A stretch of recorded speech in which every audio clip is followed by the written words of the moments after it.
If something bleeds, it's not scrap. The scanner disagreed, flashing a dull red tag across Ethan Cole's visor. Non-sentient unit // disposable. And for a second, he almost trusted it, because trusting the system was easier than trusting his gut.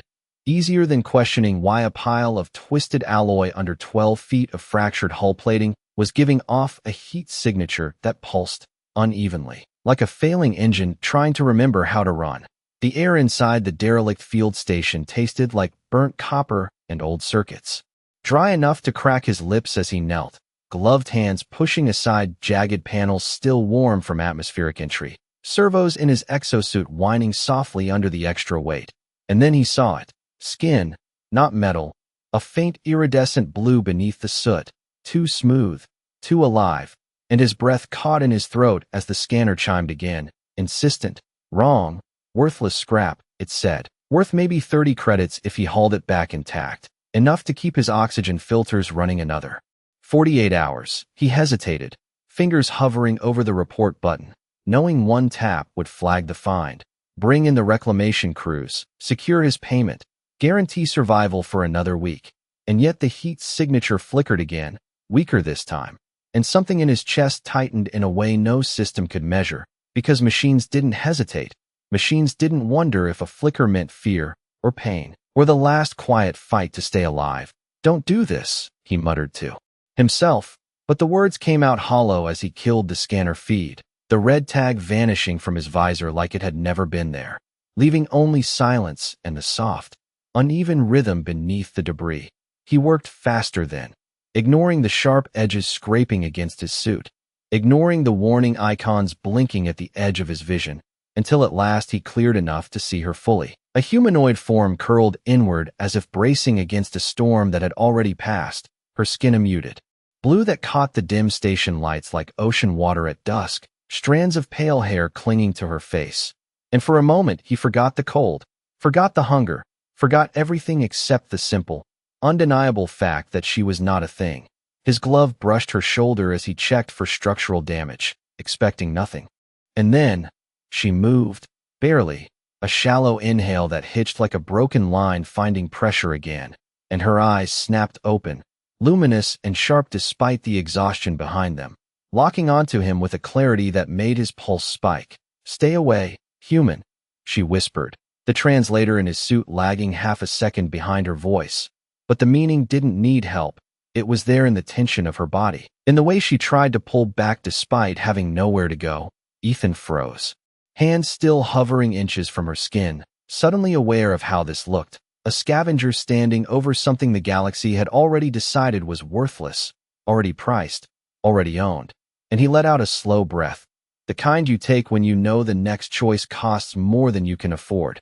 You're not scrap, he said quietly, more to himself than to her.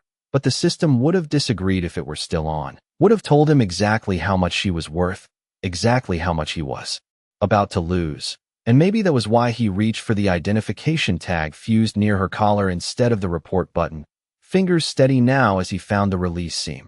She watched him, suspicion and something like disbelief flickering in those bright eyes as he worked, the lock resisting for a second before giving with a soft click. And when the tag came free, its red glow dimmed, as if the label itself had been the only thing keeping her bound. Ethan held it for a moment, feeling its weight, its promise of survival, then let it drop into the dust between them. Then don't be, he said. And for the first time since he'd entered the wreck, the silence didn't feel empty anymore. The tag hit the ground with a dull metallic sound that seemed louder than it should have been, like the station itself was listening. And for a long second neither of them moved as the faint hum of distant machinery crept back into the silence, reminding Ethan that nothing in this place stayed hidden for long. Her eyes tracked the fallen tag, then flicked back to him, sharper now, calculating, as if she was trying to understand a variable that did not belong in her world. And when she spoke, again her voice carried more strength, more edge. You removed it, she said, not quite a question. And Ethan gave a small shrug as he crouched beside her, already pulling a compact toolkit from his belt, the familiar weight steadying his hands even as his mind raced ahead to the consequences he had just chosen. It was wrong, he replied simply, though he knew that was not the whole truth. Because wrong did not usually cost a man his next meal, his next filter, his next chance to survive another cycle in a place that did not forgive mistakes. The station air shifted slightly as a distant bulkhead adjusted pressure, and he glanced toward the corridor instinctively before focusing back on her, scanning her condition with his suit's passive sensors now that the main system was offline, reading fluctuations in her temperature, irregular energy patterns that did not match any standard biology he had encountered, and yet there it was, fragile and fading, like a system running on emergency reserves. "You are injured," he said, more statement than question, and she let out a quiet breath that might have been a laugh if it had not sounded so thin. "Your observation skills are remarkable, human," she answered, but there was less bite in it now, more fatigue than pride, and when she tried to shift her weight, a faint tremor ran through her frame, subtle but enough for Ethan to notice, enough for him to slow his movements as he reached toward a damaged panel embedded near her side. Something metallic fused into place that pulsed faintly, with a dim light. "Hold still," he said, and she stiffened instantly, eyes narrowing. "Do not give me orders," she replied, but she did not pull away this time, did not have the strength to, and Ethan paused, meeting her gaze for a brief second before lowering his voice, softer now. "Then do not move," he said, adjusting the phrasing just enough to matter, and something in her expression shifted again, a fraction less resistance, a fraction more curiosity, as if she was not used to someone correcting themselves for her sake. He worked carefully, tools hissing as they interfaced with the damaged component, the smell of heated alloy mixing with the dry air as he stabilized the connection, rerouting power from a portable cell on his belt, watching the readouts flicker and then steady, and when her breathing evened out slightly, he felt a tension in his chest release that he had not realized he was holding. She noticed it too, the way his shoulders dropped, the way he exhaled slowly, and her gaze lingered on him longer this time, studying not his hands but his reaction, the quiet relief that made no sense to her. "Why?" she asked after a moment, the single word carrying more weight than any accusation, and Ethan did not answer immediately, because there were a dozen reasons he could have given and none of them felt true enough. So instead he focused on securing the last connection before sitting back on his heels, wiping a streak of dust from his glove. "Because I could," he said finally, the same simple answer he had given himself countless times before when it would have been easier not to care, and she watched him in silence, processing, measuring, comparing this moment against whatever rules her world had taught her, and finding no match. Somewhere deep in the station, a low alarm began to pulse, distant but growing, a reminder that systems did not forget even when people chose to, and Ethan's eyes flicked toward the corridor again, calculating distance, time, risk, before returning to her. "Can you stand?" he asked, already knowing the answer but asking anyway, and she lifted her chin slightly, pride flickering despite the weakness in her limbs. "I do not need your assistance," she said, and then, after a brief pause that betrayed her condition, added more quietly, "But I may accept it." And for the first time since he found her, Ethan allowed the smallest hint of a smile to touch his expression as he extended a hand, not as an owner, not as a rescuer, but simply as someone offering a choice in a place that had stripped hers away. Her hand hovered inches from his, not out of hesitation but calculation, as if she were measuring something unseen between them, something heavier than the thin air of the station. And when she finally placed her fingers against his glove, the contact was lighter than he expected, colder too, like touching metal left in shadow for too long, yet unmistakably alive.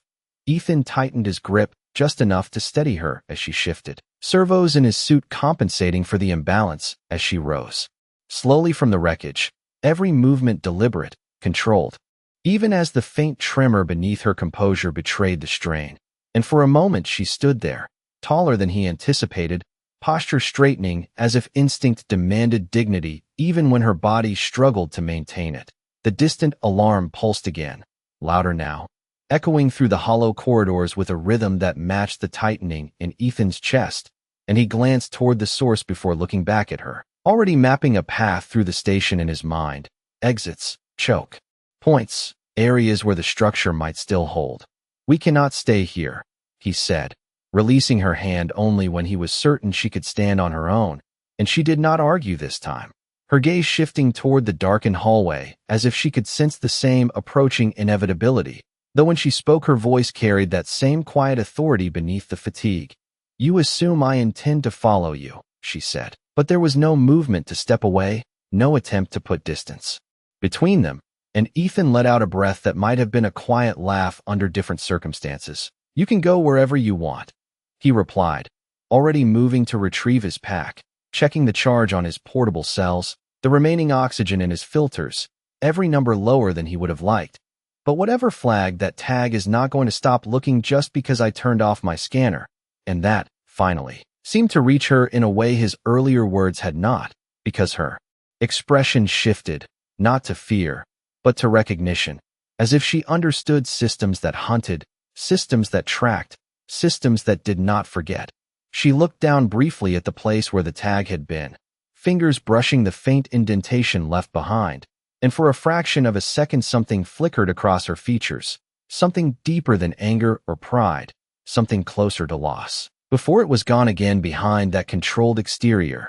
"Then we move," she said, the decision made, with a certainty that did not match her condition, and Ethan nodded once, already stepping toward the corridor, his boots crunching softly against scattered debris as he paused at the threshold, listening, the air carrying faint vibrations now, distant engines or perhaps stabilization systems reacting to incoming traffic. He gestured for her to stay close, not out of command but necessity, and she followed, her steps quieter than his despite the uneven ground, a natural grace returning in small increments as they moved deeper into the station's skeletal remains. The lighting flickered overhead, casting long shadows that stretched and shifted with each step, and Ethan kept his pace measured, not too fast for her, not too slow for whatever might be closing in, his mind running through contingencies, routes he could take, places he could hide, all of them narrowing with each passing second. Behind him he could feel her attention, not on the path, but on him, on the way he moved, the way he checked corners, the way he adjusted his speed without looking back, and he knew she was studying him the same way he had studied her, searching for patterns, for intent, for truth. "You risk much for someone you do not know," she said after a while, her voice softer now, less accusation, more observation. And Ethan did not slow, did not turn, because the answer was not something he needed to think about anymore. "I know enough," he replied, eyes fixed ahead as the corridor opened into a wider junction. The alarm now a steady pulse that seemed to come from everywhere at once, and somewhere beyond the station's fractured walls, something moved, something large enough to make the structure hum faintly in response. He felt it before he saw it, a shift in the air, a presence pressing against the edges of the world he understood, and for the first time since he cut the tag free, the weight of his choice settled fully into place, not as regret, but as consequence, and he tightened his grip on the strap of his pack as he stepped forward, because whatever was coming was not looking for scrap anymore, it was looking for her.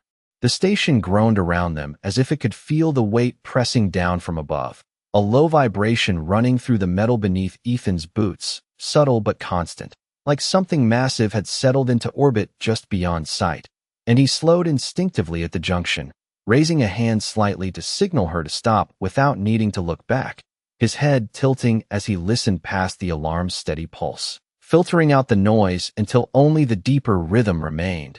It was not machinery, not entirely. It was too precise, too deliberate. A pattern that repeated every few seconds, and his jaw tightened as he realized what it meant, because nothing in this sector moved like that unless it was searching. Behind him, her presence felt different now, not just fragile energy barely holding together, but something steadier, something waking up, and when he glanced over his shoulder, he saw her watching the shadows ahead with the same focus. Her earlier exhaustion still there, but tempered by awareness, as if whatever strength he had helped restore was being spent not on survival, but on understanding. "You hear it," he said quietly, not a question, and she inclined her head just slightly, eyes narrowing. "It is not random," she replied, her voice lower now, controlled, the fatigue layered beneath something older, something trained. "It is triangulating," and the words settled heavily between them, confirming what he had already feared, that this was not a sweep, not a salvage operation, but a directed search.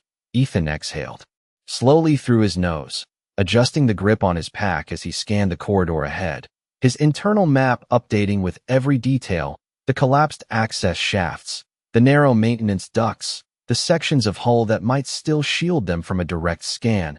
And he chose a path without hesitation, turning left into a tighter passage where the walls closed in and the lighting dimmed to a faint flicker.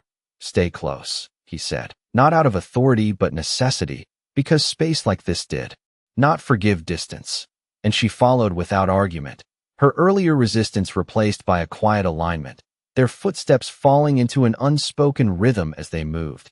The air grew colder the deeper they went, the temperature dropping enough that his suit compensated automatically, while she seemed unaffected, her skin catching the faint light with a soft, almost reflective sheen, and he noticed the way she adjusted her breathing, slower now, more controlled, conserving energy in a way that spoke of discipline rather than instinct. "You understand their systems," he said after a moment, keeping his voice low as they passed beneath a partially collapsed beam.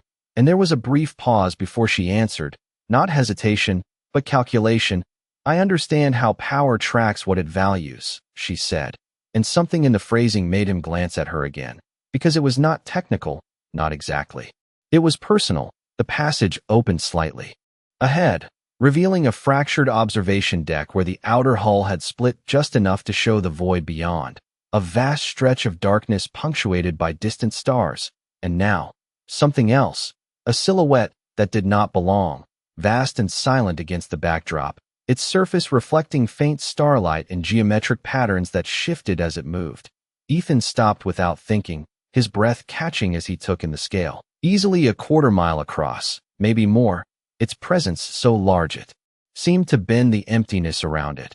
And even from this distance he could feel the subtle hum in his bones, the same rhythm they had been hearing, now unmistakable. "That is not salvage," he murmured, the words barely more than air, and beside him she stood very still, her gaze fixed on the shape with an intensity that had nothing to do with fear and everything to do with recognition. "No," she said softly, and for the first time since he found her, the composure in her voice cracked just enough to reveal something beneath it, not weakness, but weight, the kind carried by someone who has seen this before and knows exactly what it means. Ethan forced himself to look away, to refocus on the immediate, because staring at something like that did not help them move, and movement was the only thing keeping them ahead of whatever was narrowing in. "We need cover from that line of sight," he said, already stepping back from the opening, scanning for an alternate route, one that would take them deeper, away from the fractured hull, away from the open void. And as he moved, he felt her hesitation for just a fraction of a second before she followed, her attention lingering on the distant shape a moment longer than his had. "They will not stop," she said quietly as she fell into step beside him again, and Ethan gave a short nod, because he had already come to the same conclusion. Because systems that hunted did not abandon a signal once acquired. "Then we do not give them one," he replied. But even as he said it, he knew the truth was more complicated, because whatever she was, whatever had brought something that large to this forgotten station, it was not just a signal they were tracking, it was her, and for the first time the question shifted in his mind from how to escape to how long they could stay ahead, because out there, in the cold distance, something powerful had already decided she was worth finding. The deeper they moved, the quieter the station became, the alarm fading into a distant pulse that felt less like a warning and more like a countdown. And Ethan did not like countdowns because they implied an end already set in motion. The corridor narrowed again, forcing them single file, his shoulder brushing cold metal walls that carried a faint vibration now, stronger than before, as if the structure itself was beginning to resonate with whatever hovered outside, and he adjusted his pace. Without thinking, slowing just enough to let her conserve energy, though he did not look back this time, trusting she would keep up, trusting something he could not quite define. Behind him, her steps were steadier now, still light, but no longer fragile. And when she spoke, her voice carried less strain, more clarity. "You are choosing inefficient paths," she said, not critical, simply observant. And Ethan let out a small breath that might have been amusement under different circumstances. "Efficient paths are the first ones they scan," he replied, ducking under a low beam. "Inefficient keeps us alive. And there was a pause after that, a recalibration in her silence, as if she was adjusting her understanding of survival to include something beyond logic. The passage curved downward, leading into an older section of the station where the architecture shifted from clean industrial lines to something more layered. Older plating overlapping in irregular patterns, offering more shadow, more interference, and Ethan felt a small measure of relief as his suit readings flickered with static, the kind that disrupted clean scans. "This will help," he said, more to himself than to her. But she heard it, of course she did, and her gaze moved across the walls with a new kind of attention, not just seeing but interpreting.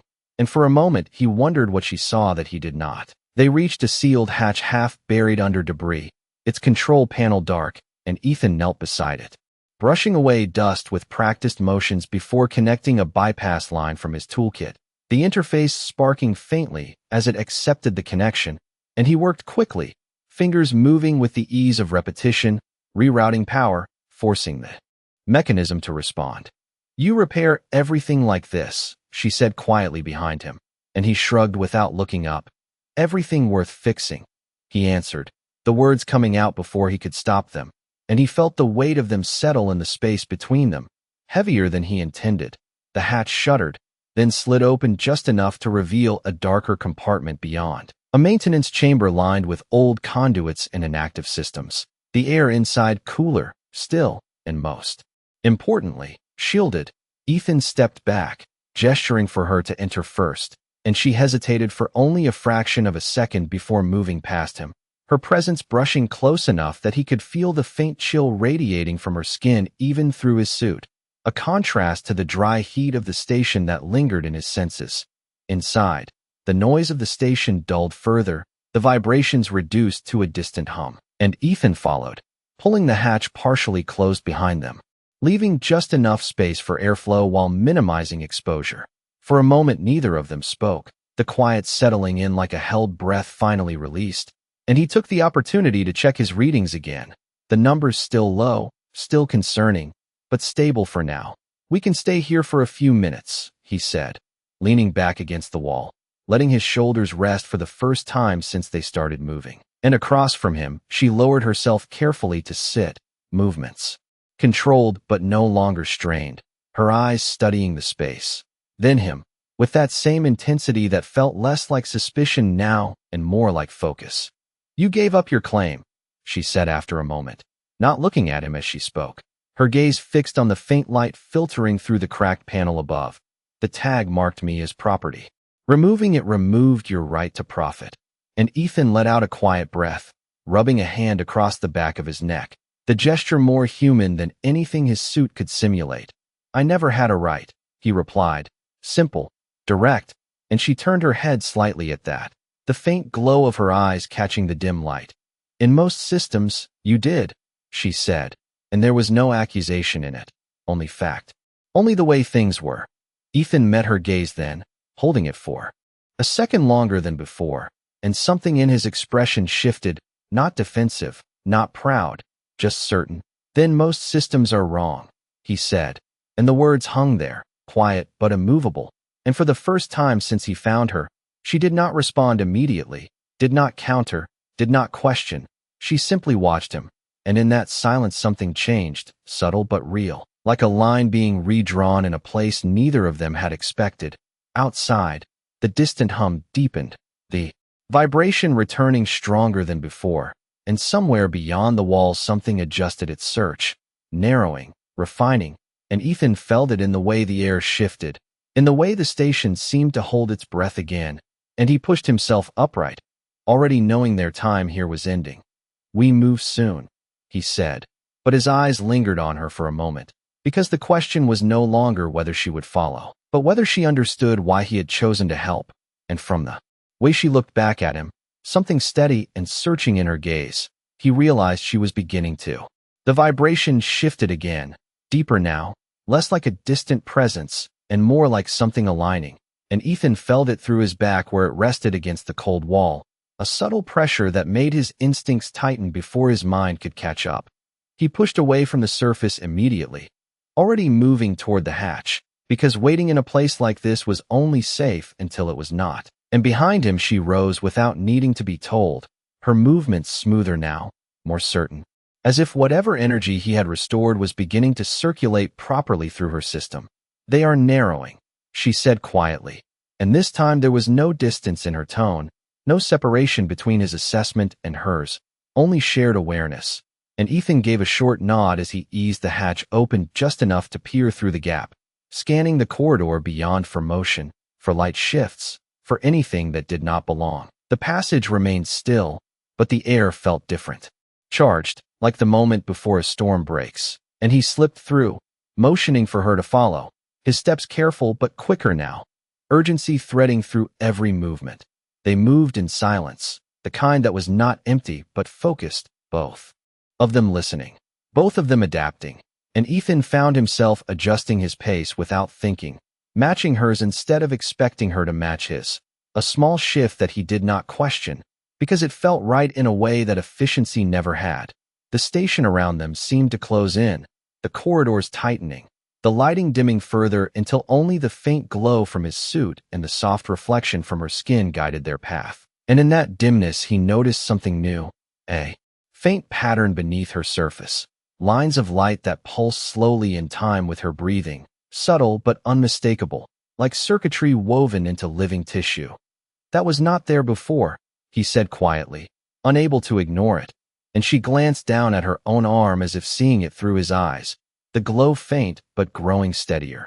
"It was suppressed," she replied, and there was a shift in her voice, something more grounded, more complete. "Your intervention restored partial function," and Ethan let out a breath he had not realized he was holding, because that meant she was stabilizing, meant she was not just surviving but recovering. Ahead, the corridor split again, one path leading upward toward the fractured decks exposed to space, the other descending deeper into the station's core, and he chose the lower route without hesitation, because distance from open exposure meant fewer angles for whatever was scanning them. As they descended, the temperature dropped further, the air growing denser, carrying the faint scent of coolant and aged systems that had not been active in years, and Ethan felt the interference increase, his suit readings flickering more aggressively now, the kind of disruption that could hide them if they moved carefully.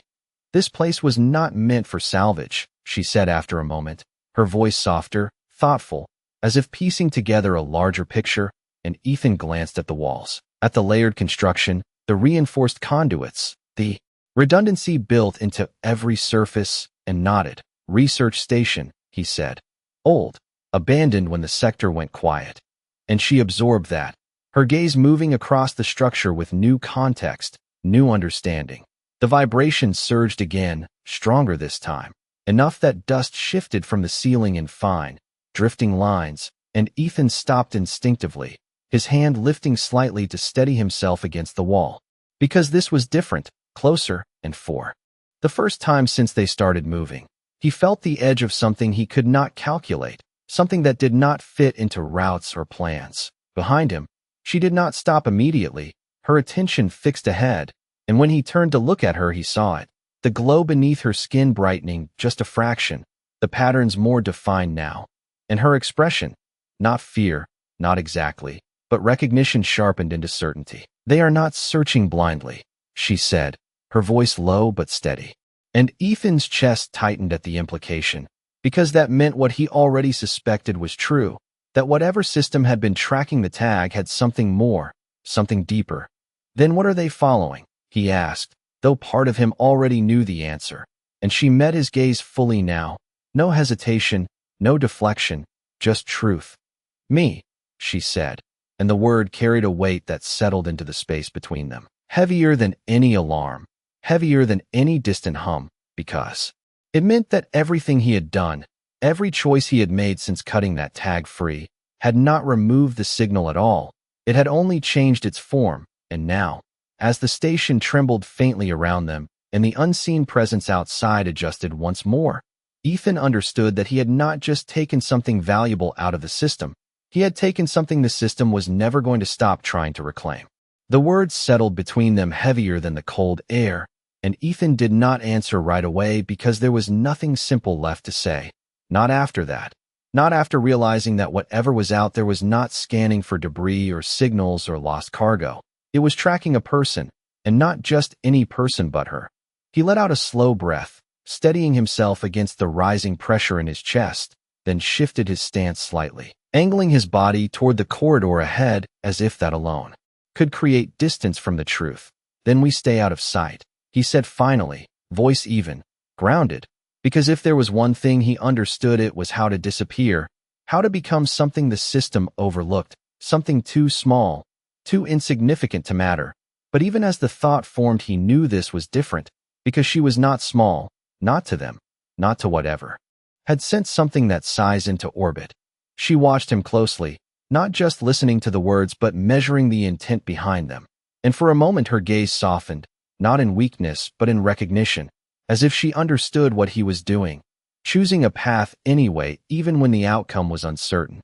You cannot hide me forever, she said, not as a challenge but as a fact, and Ethan gave a slight nod, accepting it without argument as he stepped forward again, continuing down the descending corridor, the faint glow from her skin casting shifting reflections along the metal walls. I do not need forever, he replied. Just enough. And she tilted her head slightly at that, curiosity threading through her expression again, because his logic did not match the scale of the threat, and yet there was something in his tone that suggested he had already calculated what enough meant. The passage opened into a wider chamber filled with dormant equipment, tall columns of inactive processors and conduit arrays rising like silent towers, their surfaces coated in a thin layer of dust that had not been disturbed in years, and Ethan slowed, scanning the space carefully before stepping inside, his boots leaving faint impressions in the dust. This place, it disrupts signals, he said, more certain now as his suit readings flickered wildly, interference patterns spiking and dropping in irregular waves. And for the first time since they started moving, the pressure in the air seemed to ease slightly, as if the station itself was pushing back against the search. She moved beside him, her gaze sweeping across the structures, the faint light beneath her skin reflecting in the dull surfaces, and he noticed how she adjusted her breathing again, slower, deeper, drawing in the cooler air as if it helped stabilize whatever was happening inside her. You are adapting, he said quietly, and she looked at him for a moment before responding. So are you. And there was something different in her tone now, something closer to respect than distance. The vibration pulsed again, but here it felt muted, dampened by the dense network of systems around them, and Ethan took a step deeper into the chamber, already mapping potential cover, pathways between the columns, places where they could break line of sight if necessary. We rest here for a moment, he said, not because he wanted to stop, but because he knew pushing too far too fast would cost them later. And she did not argue, lowering herself onto a low platform with controlled precision, her movements now fluid enough that the earlier weakness seemed almost distant. Silence settled again, thicker this time, filled not with uncertainty, but with unspoken questions, and after a moment she broke it, her voice quieter than before, more measured. If they find me, she said, eyes fixed on the faint glow of a dormant console, you will be considered interference. And Ethan let out a short breath that might have been a laugh, though there was no humor in it. I already am, he replied, leaning back against one of the columns, the cool surface grounding him, and for a moment their eyes met again, hers searching, his steady, and something passed between them then, something unspoken but understood, that this was no longer a simple act of rescue or survival. It was a shared path, chosen in pieces, step by step. Outside the chamber, beyond layers of metal and interference, the unseen presence shifted again, adjusting, refining, and though the signals here were weaker, the intent behind them had not changed, and as Ethan pushed himself upright once more, preparing to move again, he realized that whatever time they were buying, it was being measured against something far larger than either of them, something that did not lose interest, did not forget, and now, neither did he. The silence in the chamber stretched longer than it should have, not empty but heavy, like the station itself was listening, waiting, and Ethan felt it in the way his instincts refused to settle, the way his shoulders stayed tense even as his body tried to rest. He pushed off the column again, unable to stay still, his gaze sweeping the rows of dormant processors, each one a potential shield. Each one also a reminder that this place had once been alive with purpose, now reduced to quiet, interference, and forgotten systems. "We cannot rely on this forever," she said from across the chamber, her voice calm but firm. And when he looked at her, he saw the difference clearly now. The glow beneath her skin no longer faint but structured, flowing in precise lines that pulsed with a steady rhythm, like something waking up piece by piece. "We are not trying to," he replied, moving toward a central console partially buried under dust, brushing it aside with the edge of his glove as he searched for any sign of residual power, any system he could coax into giving them an advantage. The panel flickered weakly under his touch, responding just enough to confirm that something still lingered beneath the surface, and he connected a small power cell, watching as the interface struggled, then stabilized, dim symbols crawling across the screen in a language he did not fully understand but recognized as structured, deliberate, designed. Behind him, she stood slowly, drawn toward the console not by curiosity alone but by recognition, her steps measured as she approached, and when she reached his side the light from the interface reflected in her eyes, shifting something deeper within them. "This station, it was not abandoned," she said quietly, and Ethan frowned slightly, glancing at the readouts as they struggled to form coherent output. "Looks abandoned to me," he replied, though his tone carried less certainty now. Because the systems were not dead, they were dormant, waiting. She extended her hand toward the console, hesitating for only a fraction of a second before letting her fingers rest lightly against the surface, and the effect was immediate.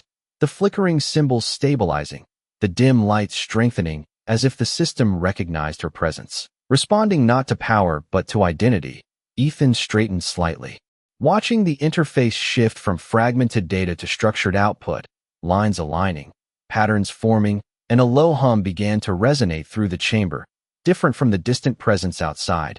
This one contained, controlled. "You did that," he said, not surprised but still struck by the clarity of it. And she did not look at him, her focus entirely on the console as more systems responded. Faint lights activating along the surrounding columns, one by one, like a network slowly. Remembering its function. "It recognizes my signature," she said, and there was something in her voice now, something deeper than explanation, something closer to revelation. The chamber brightened incrementally, the dust-covered surfaces catching the returning light, and Ethan felt a shift in the air, not pressure this time but alignment, as if the station itself was beginning to wake in response to her presence. "Then this place might give us more than cover," he said, already thinking ahead, already recalculating routes, possibilities, and she finally turned to look at him, her expression no longer guarded in the same way, the distance between them altered by shared understanding. "It might," she agreed, but there was a note of caution beneath it, because power always came with consequence. The console emitted a soft tone, drawing their attention back, and new data appeared, clearer now, structured in a way that even Ethan could partially interpret, external readings, tracking vectors, and he felt his pulse tighten as he recognized the pattern, the narrowing field, the convergence point. "They are getting closer," he said, the words low but certain, and she nodded once, her gaze steady as she absorbed the information without flinching. "Yes," she said, and then, after a brief pause that carried more weight than the word itself, "But now we can see them as well." And as the chamber continued to awaken around them, systems aligning with her presence, Ethan realized that for the first time since this began, they were not just running anymore. They were starting to understand the shape of what was coming, and that changed everything. The data on the console stabilized into something almost readable, lines of motion and distance translating into a map that hovered just at the edge of Ethan's understanding.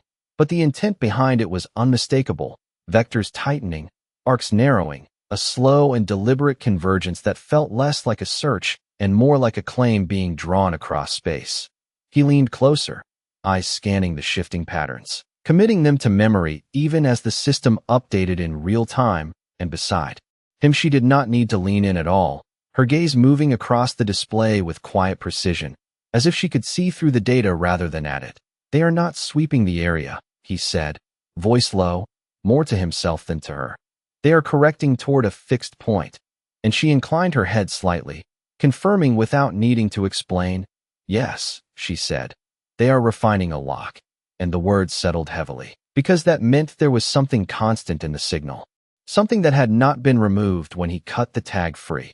Ethan's jaw tightened as he stepped back from the console, pacing once across the chamber as he ran through possibilities, variables, anything he might have missed, and then his eyes shifted to her again. Not just seeing her but assessing. The glow beneath her skin now steady, structured, no longer a faint anomaly but an active system. It is you, he said quietly, not asking, and she met his gaze without hesitation this time. No deflection, no attempt to soften the truth. Yes, she replied. The tag was only a marker. I am the signal. And for a moment the chamber felt smaller, the weight of that realization pressing in from all sides. Ethan exhaled slowly, forcing his thoughts to settle into something usable, because panic did not help. Panic never helped, and he had survived too long in places like this to let it take hold now. Then we changed the signal, he said, the idea forming even as he spoke it.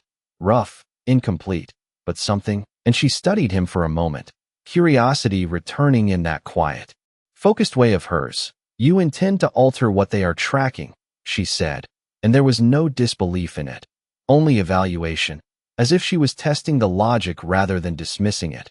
I intend to make it harder to find, he replied, turning back to the console, hands already moving across the interface, slower than hers had been, less precise, but driven by necessity. The system responded unevenly to his input, but now that it was active, now that it was listening, it offered fragments. Pathways, options buried beneath layers of dormant protocols, and he followed them as best he could, looking for anything that resembled a broadcast, a relay, a way to mask or distort. Behind him, she stepped closer, her presence no longer distant but aligned, and when she spoke again her voice carried a different weight, something more deliberate, more revealing. My kind does not lose signals, she said. We embed them. And Ethan paused, fingers hovering over the interface as he processed. That, because it meant what he suspected was only part of the truth, that this was not just a passive signature. It was designed, intentional, something meant to persist. Then you know how to change it, he said, glancing at her, and for a moment she did not answer, her gaze shifting to the console, to the data, to the patterns that mirrored something deeper within her. Yes, she said finally. But it will not be without consequence. And there it was again, that quiet warning threaded through her calm, and Ethan gave a short nod, because consequences were already part of this, already unavoidable. Neither is staying the same, he replied, and something in his tone made her look at him differently, not just as a variable in her situation, not just as the human who had intervened, but as someone who understood the cost of choice. The vibration outside shifted again, closer now, more defined, and the console pulsed in response, the map tightening further as the external presence adjusted its approach, and Ethan did not hesitate anymore, stepping aside just enough to give her full access to the interface. Show me, he said, and she moved forward, placing her hand against the surface once more, the light beneath her skin flaring slightly as the system responded. And as the chamber brightened and the data aligned under her touch, Ethan realized that whatever came next would not just be about hiding. It would be about becoming something the system did not expect, something it could not immediately understand. And for the first time since this began, the path ahead was not just about escape, it was about transformation. The moment her hand settled against the console, the chamber responded like it had been waiting for that exact contact. Light cascading outward from the interface in smooth, controlled waves, not flickering this time, but stabilizing into a steady glow that filled the space with a quiet, deliberate energy. Ethan stepped back instinctively, not out of fear but respect for something he did not fully understand, his eyes tracking the way the patterns beneath her skin brightened in sync with the system, the lines no longer faint but defined, forming intricate pathways that mirrored the data flowing across the display. She closed her eyes briefly, not in weakness but in focus, as if she was listening to something deeper than sound, something embedded within the structure itself. And when she spoke, her voice carried a clarity that had not been there before. This station was designed to interface with my kind, she said, each word precise, grounded in certainty rather than assumption. And Ethan felt a shift in his understanding, the pieces aligning into something larger than coincidence. So it can rewrite the signal, he said, already seeing the possibility take shape. And she opened her eyes again, meeting his gaze with a steadiness that held both promise and warning. It can alter it, she replied, but not erase it. And that distinction mattered, because it meant they could change how she was seen, but not remove her from the system entirely. The console pulsed, the map updating again, the converging vectors tightening as the external presence adjusted to the new activity within the station, and Ethan felt the urgency spike, sharp and immediate, pushing against the fragile window they had created. Then we make it look like something else, he said, stepping closer again, his hands hovering near the interface but not interfering, trusting her control over the system. And she nodded once, her focus already shifting inward, deeper, as the patterns beneath her skin flared brighter, flowing from her hand into the console like a current finding its path. The chamber responded in kind, dormant systems activating in sequence, low hums building into a layered resonance that vibrated through the floor, through the walls, through the air itself, and Ethan could feel it in his chest, a steady rhythm that was not his own. Data cascaded across the display, no longer fragmented but coherent, complex structures forming and reforming as she guided the process, her movements minimal but precise, each adjustment sending ripples through the system that reshaped the signal they were tracking. I am introducing variance, she said, her voice steady despite the intensity of the interaction, fragmenting the pattern into multiple echoes. And Ethan watched as the map responded, the single convergence point splitting into several, each one weaker, less defined, spreading outward like ripples in water. Decoys, he said, understanding immediately, and she inclined her head slightly, confirming. Temporary ones, she added, and there was that note of consequence again, the quiet acknowledgement that this would not hold forever. The vibration outside shifted in response, the steady pressure breaking into irregular pulses as the external system recalibrated, trying to interpret the new data, and for the first time since they had seen it, there was uncertainty in its pattern, a hesitation that Ethan could feel even without fully understanding it. He let out a breath he had not realized he was holding, tension easing just enough to think clearly again, and he glanced at her, really looked this time, at the way the light moved beneath her skin, at the focus in her expression, at the control she wielded not through force, but through understanding. How long? He asked quietly, because time was the only resource that mattered now, and she did not answer immediately, her attention still locked on the console as she adjusted the final parameters, stabilizing the altered signal into something sustainable. Long enough for you to choose a direction, she said finally, and the phrasing caught him.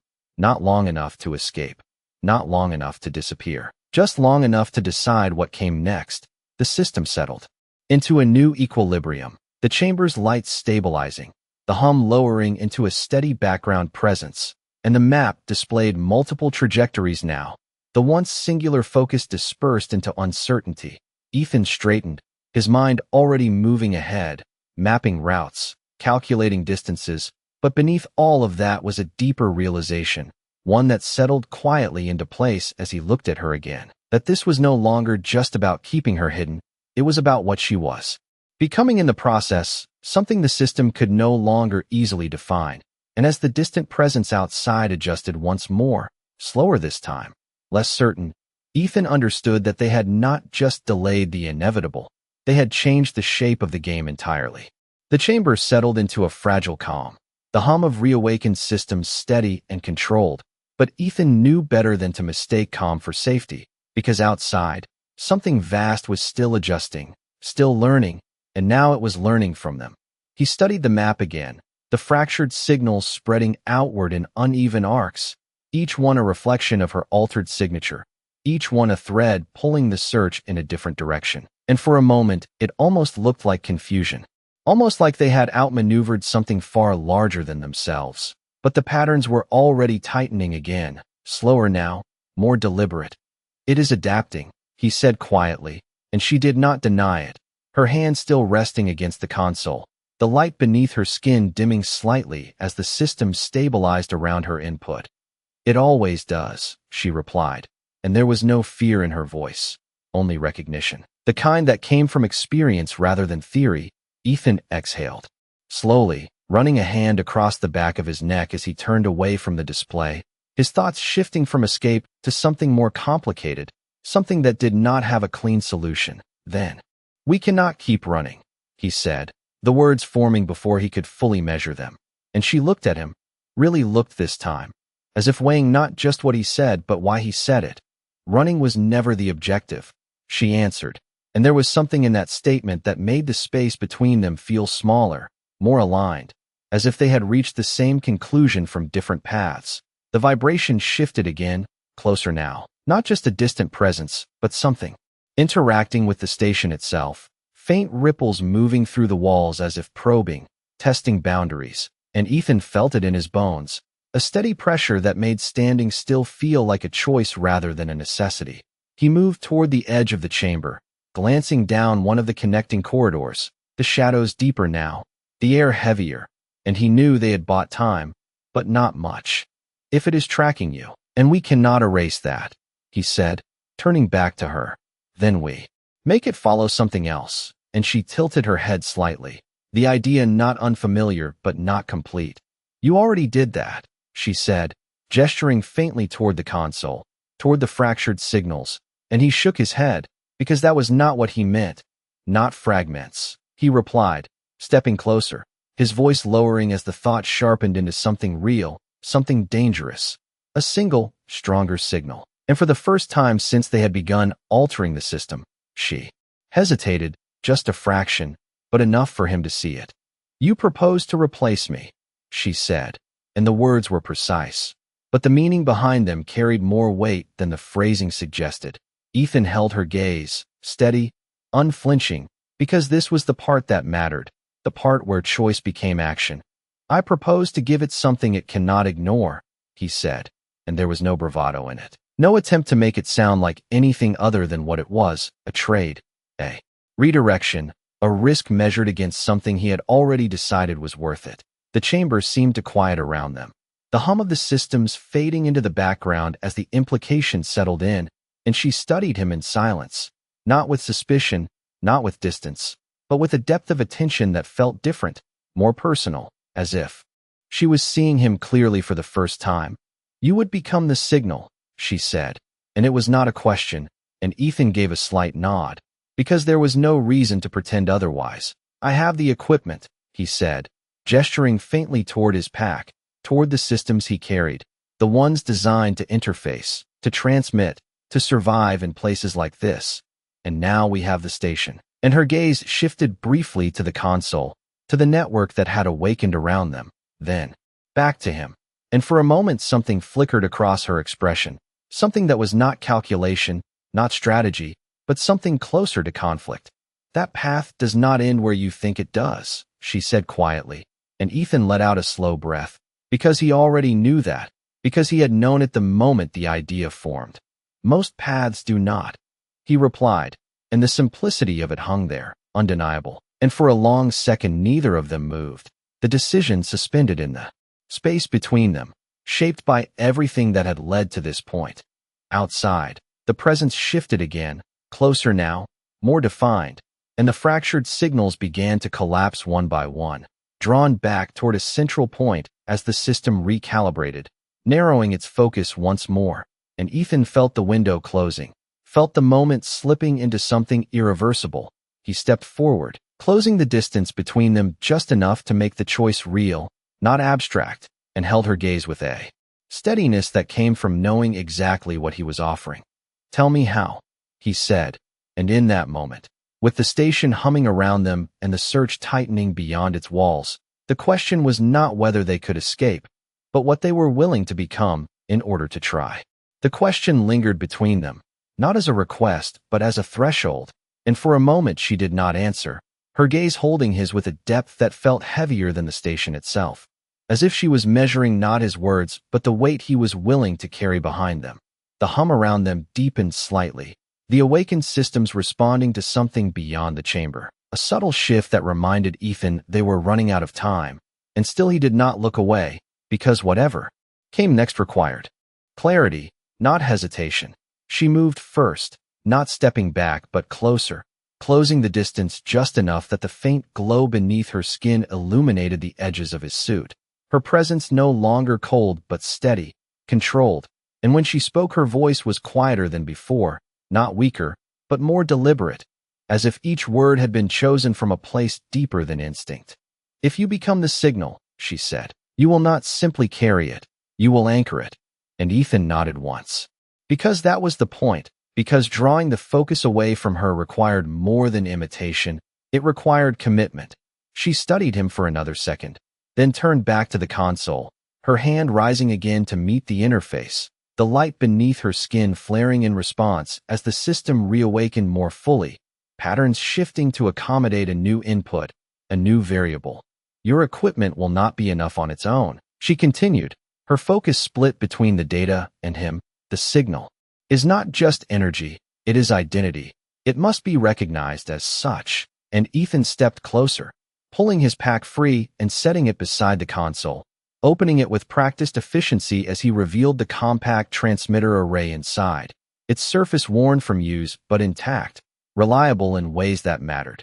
"Then we give it something to recognize," he said, already connecting the unit to the console's interface. The systems responding with a low tone as they began to synchronize, human technology meeting something far older, far more complex. She watched his movements closely, not with doubt, but with attention, and when the connection stabilized she extended her other hand toward the array, hesitating for only a fraction of a second before making contact.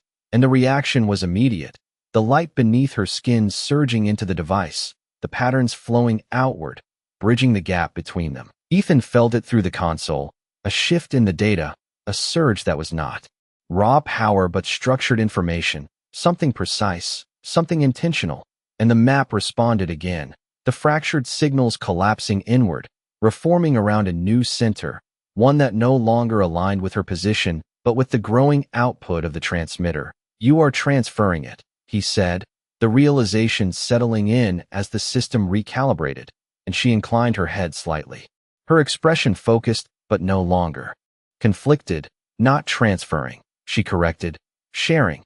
And the distinction mattered, because it meant she was not removing herself from the signal entirely. She was extending it, creating a second point of origin.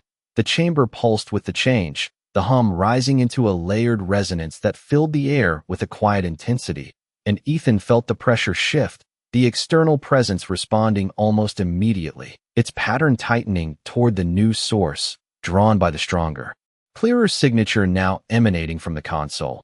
He steadied himself against the edge of the interface, the energy coursing through the system enough to make his suit register fluctuations, but not enough to break the connection, not yet. "Once it locks onto this," she said, her voice steady despite the strain now visible in the lines of light beneath her skin, "it will not release easily."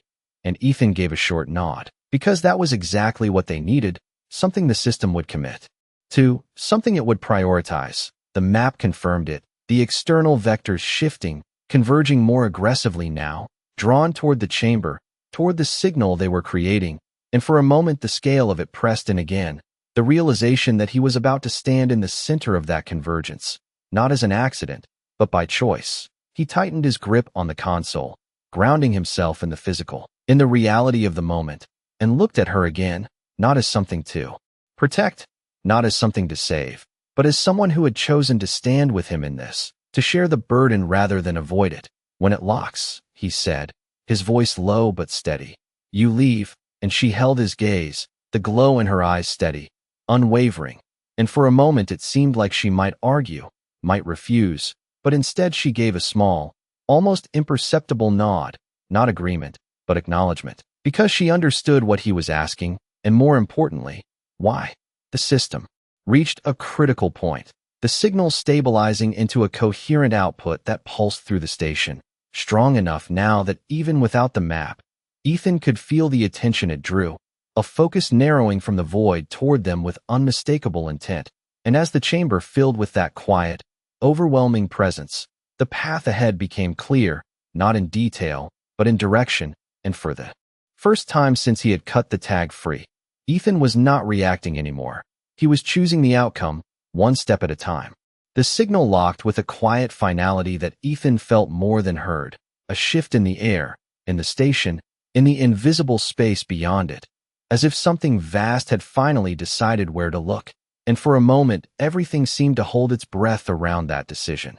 The console steadied under his hands, the flow of data no longer fluctuating but fixed, anchored to him now, to the transmitter, to the choice he had made. And he exhaled slowly, grounding himself in that reality as the distant hum deepened into something closer, more focused, no longer searching, no longer uncertain.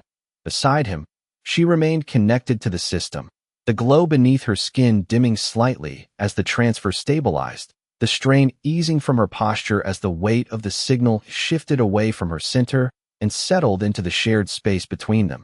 She looked at him then, really looked, not as an anomaly, not as a variable, but as something she understood in a way she had not before. And for a moment neither of them spoke, because there was nothing left to clarify, only what came next.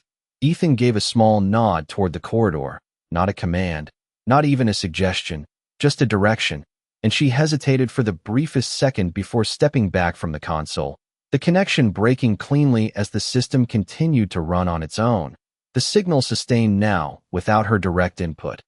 "It will follow you," she said quietly, and there was no warning in it, no attempt to change what had already been set in motion, only acknowledgement, and Ethan gave a slight shrug, the motion small but steady. "That is the idea," he replied, adjusting the strap of his pack as he prepared to move.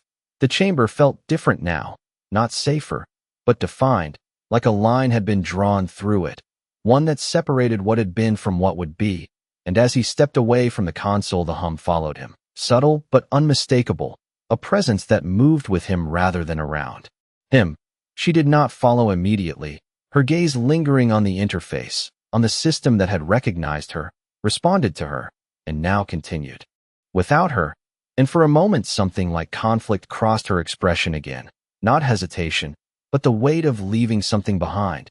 "You said I would have time," she said, her voice softer now, and Ethan paused at the edge of the chamber, glancing back at her, his expression unchanged but his eyes steady. "You do," he said. "Use it." And there was nothing more to add to that, because time was not something he could define for her, only something he could create. The vibration surged. Again, stronger now, the external presence aligning with the signal, closing the distance in ways that could not be measured in simple terms, and Ethan turned, stepping into the corridor without waiting for anything else, his pace controlled but deliberate, each step carrying the weight of the signal further from her, further into the station's depths. Behind him, she remained still for a moment longer, watching him go, watching the path he had chosen, and something shifted in her gaze, not just understanding, but recognition of something her world had never accounted for, something that could not be quantified or predicted. Then she moved, not after him, but in the opposite direction, toward a different path, one that led away from the signal, away from the convergence, her steps steady, her posture aligned with a decision that mirrored his in its own way. The station around them responded to both choices, systems humming, pathways opening, the space itself becoming part of the movement, and beyond it, in the vast dark, the presence adjusted fully, committing to the new center, to the signal that now belonged to him. Ethan did not look back again, not because he did not want to, but because he did not need to, the path ahead clear enough without it. And as he moved deeper into the station, the hum growing stronger, more focused, he felt the weight of the signal settle into something solid, something real, something he carried not as a burden, but as a choice. Far behind him, the chamber dimmed slightly as her presence moved away, the system recalibrating once more, and for the first time since this began, she was not being followed, not being tracked, not being defined by anything outside herself.